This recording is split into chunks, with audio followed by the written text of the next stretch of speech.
দোস্ত দেখ ছেলেটা কি সুন্দর। ছেলে ছাড়া কি তোর লাইফে কিচ্ছু নাই? এটার মাথায় নাই ছেলে ছাড়া কিছু নাই, ভিড়ের মধ্যে শুধু ছেলে ছেলে ছেলে ছেলে। হ্যালো, কে বলছেন? বলছি। আপনি আমার নাম্বার কোথা থেকে পেয়েছেন? নাম্বার কোথা থেকে পেয়েছি সেটা জানা ইম্পর্টেন্ট না, কেন দিয়েছি সেটা ইম্পর্টেন্ট। কেন ফোন দিয়েছেন? একটু আগে ধরবেন please. Happy birthday to you. আজকে যে আমার বার্থডে সেটা আপনি কি করে জানলেন? I know everything. Swear. এত রাতে এই পাগলামির মানেটা কি আমি জানতে পারি? পাগলামির মানেটা জানতে হলে নিচে আসতো। অসম্ভব। আর আপনি এই মুহূর্তে এখান থেকে বিদায় হবেন। শ্রেয়া, ছেলেটা তোর জন্য কেক নিয়ে এসেছে। আমি দেখতে পাচ্ছি ম্যাম। জানিস এটা না একদম মুভির মতো, নায়করা যেভাবে নায়িকার জন্য কেক নিয়ে আসছে তাই। দোস্ত, ইটস ইউর বার্থডে, এত এফোর্ট দিছে, ইউ শুড গো, তোর যাওয়া উচিত। জানা Shreya, please please please please please. আচ্ছা, আমার একটা বয়ফ্রেন্ড থাকলে আমার জন্য এভাবেই কেক নিয়ে আসতে, তাই না?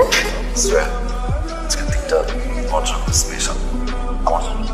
Swear. আমি তোমায় কিছু বলতে চাই, which is really special. Swear.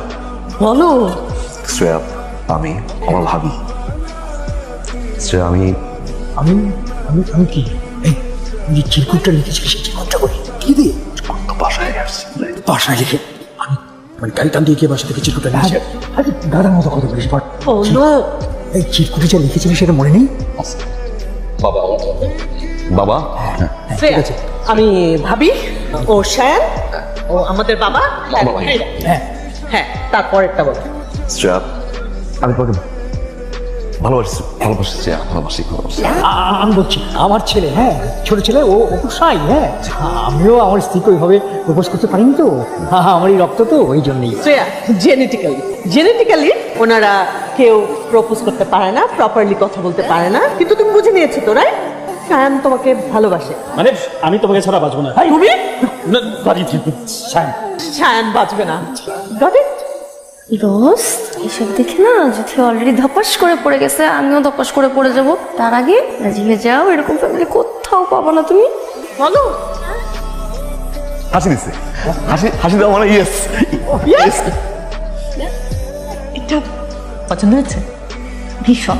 আমি তোমাকে যে কি উপহার দেবো বুঝতে পারছিলাম না। সায়নের মা খুব শাড়ি পরতে পছন্দ করত, তোমার জন্য একটা শাড়ি এনেছি। আমি জানি না তোমার পছন্দ হবে কিনা, তবে আমার বিশ্বাস তুমি পরলে তোমাকে খুব ভালো মানাবে, একদম পরীর মতো লাগবে। দরকার ছিল না কিন্তু থ্যাংক ইউ। হ্যালো, জরুরি কথা আছে। কি ব্যাপার, হঠাৎ করে ওই কথা বলছো? আগে তুমি আমার কথা শোনো, আমি কল না দেওয়ার আগ পর্যন্ত তুমি কল দিবে না। কেন, হরতাল? অনেকটা সেরকমই। মা না হুট করে চলে আসছে, আর মা তো আমার নিঃশ্বাসও পড়তে জানে। আমার না মনে হয় মা টের পেয়ে গেছে আই এম ইন লাভ।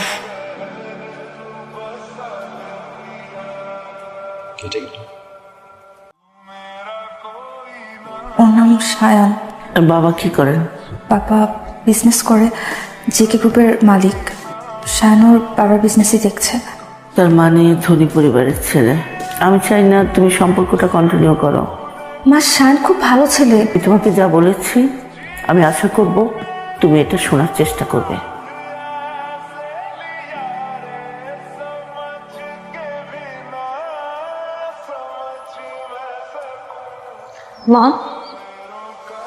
মা, সায়ন তো কোনো দিক থেকে অযোগ্য না, কিন্তু তাও তুমি বলেছো ওর থেকে আমাকে দূরে থাকতে। কেন মা? আমি এই ব্যাপারে তোর সাথে কথা বলতে চাই না। কিন্তু মা, আমার তো কারণটা জানতে হবে। আমার তো কষ্ট হচ্ছে এভাবে মা। শোন না, আমিও তোর বাবাকে ভালোবেসে বিয়ে করেছিলাম। প্রেমেরই বিয়ে ছিল। নিম্ন মধ্যবিত্ত পরিবারের সন্তান হয়ে তোর বাবার সেই উচ্চবিত্ত পরিবারে আমার অ্যাডজাস্ট করতে খুব কষ্ট হচ্ছিল। ওরা আমাকে মেনে নিচ্ছিল না। কি বলছো মা? হ্যাঁ মা, তারপর যখন একটু একটু ওরা আমাকে মেনে নিচ্ছিল, আমিও অ্যাডজাস্ট করতে শুরু করলাম।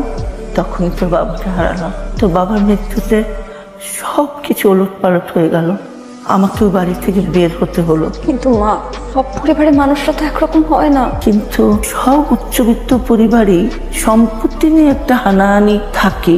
আমি এই সম্পত্তির হানাহানিতে টিকতে পারিনি মা। আমি তোকে নিয়ে বের হলাম, চাকরি করলাম। আমার সেই ছোট্ট চাকরির টাকায় তোকে অনেক কষ্ট করে বড় করেছি মা। তোর জীবন আর আমার জীবন তো একই। আমি চাই না মা তোর ভাগ্যটা আমার মতো হোক। এটা কি বললো Shreya? Does it make any sense? আমার ফ্যামিলির অবস্থান ভালোটা আমার দোষ? একজনের ফ্যামিলির অবস্থান ভালো হলে সে মানুষটা ভালোবাসতে পারে না, এই ধারণা আন্টি কিভাবে পোষণ করে আমি জানি না। সায়া, যে মানুষটা লাইফে এই ধরনের একটা ঘটনা ঘটে গেছে, তার তো সে ঘটনা থেকে বের হয়ে আসা এত সহজ না। আর আমার মায়ের আমার ব্যাপারে যে সিদ্ধান্তটা আমি সম্মান করি, শ্যাম, আমি তোমাকে ভালোবাসি, তো তার জন্য আমার মায়ের মতের বিরুদ্ধে যে তোমার সাথে থাকাটা আমার পক্ষে সম্ভব না, সেটা আরো কঠিন হয়ে যাবে। আমি তোমাকেও চাই, আমার মাকেও চাই আমার জীবনে, কিন্তু মা তো কোনো কথাই শুনতে চাচ্ছে না আমার। তাকে কি করে বুঝাবো আমি জানি না। আমি কি করবো শ্রেয়া? আমি কিচ্ছু জানি না। ভাবি। কি ভাববে? আমার ভাবি। ভাবি? ভাবি।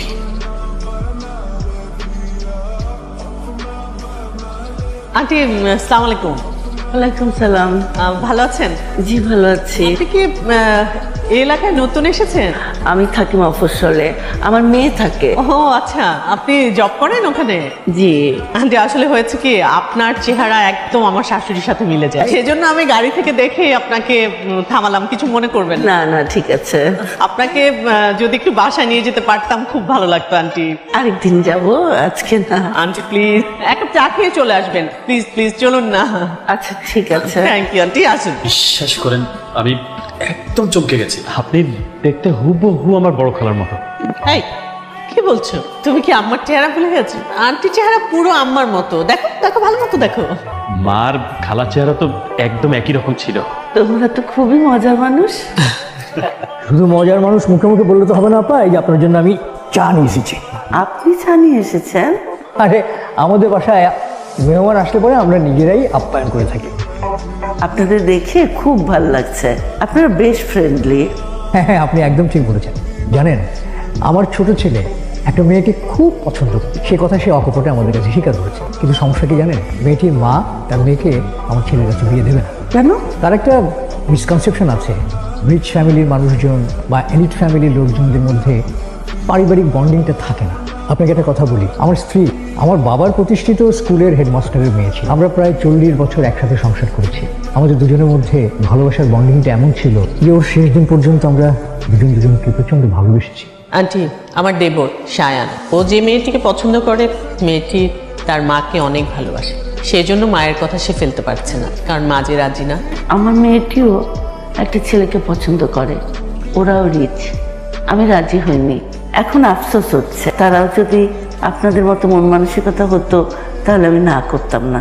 সেটা চাইলে এখনো সম্ভব বেআইন সাহেবা। বেআইন সাহেবা? আচ্ছা আচ্ছা, দাঁড়ান দাঁড়ান। সায়ান, মামুনিকে নিয়ে আয় তো। শ্রেয়া, তুই এখানে? প্লিজ আপনি শ্রেয়াকে কিচ্ছু বলবেন, আমি ওকে আসতে বলছি।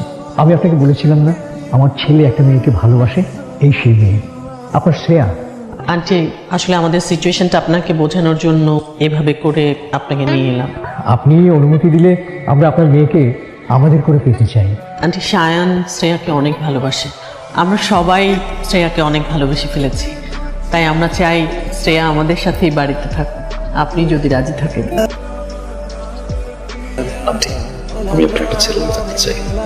আই প্রমিস, আমি কখনো শ্রেয়াকে কষ্ট দিব না, প্লিজ।